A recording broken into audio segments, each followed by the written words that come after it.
Hi everyone, welcome back to my daffodil garden. আপনাদের আজকে share করি ড্যাফোডিল গার্ডেনের পর্তুলিকা ফ্লাওয়ার। পর্তুলিকা অর্থাৎ অনেকেই ঘাসফুল, অফিস টাইম ফুল, মশরোজ বিভিন্ন নামেই ডেকে থাকেন। দেখুন ড্যাফোডিল গার্ডেন্সের পর্তুলিকাগুলো বিভিন্ন কালারের ফুটেছে এবং খুব সুন্দর দেখাচ্ছে। এই যে এটা সাদা রং, এটা অ্যাকচুয়ালি কিন্তু মশরোজ। এই যে এই টাইপটা, এটা অনেকটা রোজের মতো পাপড়ি, অর্থাৎ ডাবল পেটাল, এই কারণে এটাকে মশরোজও বলা হয়ে থাকে। আর একটা কালার দেখাই, খুব মিষ্টি একটি কালার। দেখুন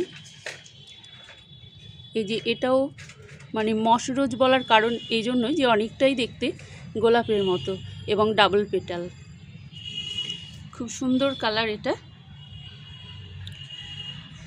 আর মূলত দেখুন পর্তুলিকা ডাবল পেটাল এবং সিঙ্গেল পেটাল দু ধরনের হয়ে থাকে। তো এই যে আর একটা কালার দেখায় যেটা, এটাও খুব মিষ্টি কালার, কিন্তু এটা দেখুন এটা হচ্ছে সিঙ্গেল পেটাল। এবং এটারই আর একটা টাইপটা দেখুন, খুব সুন্দর কালারটা। এই যে বিভিন্ন কালারের ফুল আছে, প্রচুর পরিমাণে হয়েছিল, কিন্তু আমার ভিডিওটা ঠিক টাইমে করা হয়নি, যেহেতু ফুলগুলো একদিনেই মানে ঝরে যায়, সেহেতু ঠিক টাইমে না করলে ফুলগুলো পাওয়া যায় না। এবং সবশেষে দেখাই, দেখুন এইটা কি সুন্দর কালারটা এবং প্রচুর পরিমাণে ফুটে আছে।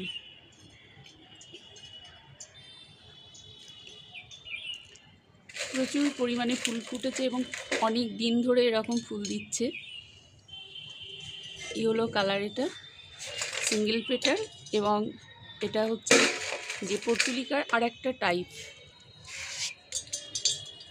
দেখুন এখানে বেশ কিছু কালার আছে। এই ফুল সাধারণত কিন্তু মানে গার্ডেন সয়েল, গোবর সার এবং পাতা পচা যে সার আমরা সাধারণ সয়েল মিডিয়াতেই তৈরি করতে পারি। বিশেষ কোনো কিছু আলাদা করে যত্নের প্রয়োজন হয় না, খুব সাধারণ মাটিতেই গ্রো করে এবং বেড়ে ওঠে। তো এটার জন্য কোনো রাসায়নিক সারেরও প্রয়োজন হয় না, মানে শুধুমাত্র মাটি, গোবর সার, পচা পাতা মেশানো যে মাটিটা, এটা দিলেই যথেষ্ট। এবং আমরা খাবার হিসেবে একটু খাবারের চাহিদা আছে, যেহেতু প্রচুর পরিমাণে ফুল দেয়, সেহেতু মাসে আমরা একবার বা দুবার কিচেন কম্পোস্ট আমরা দিতে পারি বা ভার্মি কম্পোস্টটা দিতে পারি। এই গাছগুলো দেখুন প্রচুর পরিমাণে রোদের দরকার হয়, একদম সানি ওয়েদার, রোদের মধ্যে আমরা কিন্তু এটা রেখে দিতে পারি। এবং প্রচুর পরিমাণে বৃষ্টির জল পছন্দ করে, মানে রোদ বৃষ্টি দুটোই এদের ভীষণ পছন্দ। এবং যখন বৃষ্টি হয়, বৃষ্টিতে ওদের কিন্তু বৃদ্ধিটা মানে বেশি ঘটে আর কি। তো এই ঘাস ফুলের জন্য আমাদের আলাদা করে মানে ডিপ টবের কিন্তু দরকার হয় না, ফ্ল্যাট টব হলে যথেষ্ট।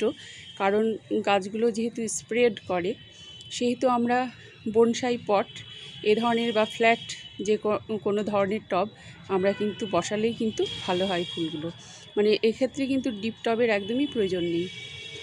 দেখুন এখানে আমি ফ্ল্যাট যে পটগুলো বা কন্টেনারগুলো আছে সেখানে বসানোর চেষ্টা করেছি। এবং যেটা সাদা কালারেরটাও খুব সুন্দর, এবং পাশে দেখুন একটু মিষ্টি কালার আছে। তো এটা কিন্তু অত্যন্ত সাধারণ ফুল, যে কেউ করতে পারেন, বিশেষ কোনো যত্নের বা বিশেষ কোনো খাবারের প্রয়োজন হয় না। খুব সাধারণ মাটি, সাধারণ যত্নেই কিন্তু এটা বেড়ে ওঠে। তো থ্যাংক ইউ ভিউয়ার্স, আপনারা যারা দেখছেন তারা চ্যানেলটিকে সাবস্ক্রাইব করবেন এবং চ্যানেলটির পাশে থাকবেন।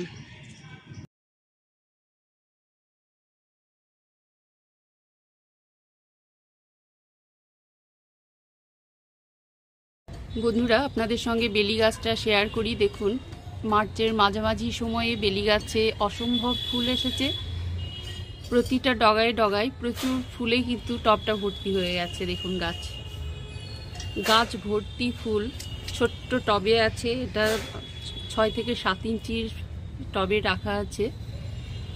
প্রুনিং করার সঙ্গে সঙ্গে দেখুন ডগায় ডগায় কুড়ি এসেছে প্রচুর, এবং সেই সঙ্গে প্রচুর পরিমাণে কিন্তু ফুল এসেছে। আপনাদের সঙ্গে এটা শেয়ার করি। আরও কিছু বেলি আছে শেয়ার করব এবং আপনাদের বেলি গাছের পরিচর্যা আমি অবশ্যই সেটা দেখিয়ে দেব। বেলি ফুল বলতেই সকলের মনে একটু পুলকিত একটা ভাব চলে আসে, কারণ এটা সেন্টেড ফ্লাওয়ার, গন্ধযুক্ত সুগন্ধযুক্ত ফুল আর কি। তো ভীষণ ভালো লাগে যখন ফুলটি ফুটে থাকে, চারপাশটা সুন্দর একটা মিষ্টি গন্ধে ভরে ওঠে। প্রত্যেকেরই ইচ্ছে করে এটার ঘ্রাণটা নিতে। অসম্ভব সুন্দর ফুল। এটা অন্য ধরনের বেলি, ছোট্ট ছোট্ট সাইজ। এটা আমি এরপরে আপনাদের দেখাচ্ছি যেটার সাইজটা একটু বড় এবং খুব সুন্দর দেখতে। প্রচুর ফুল এসেছে।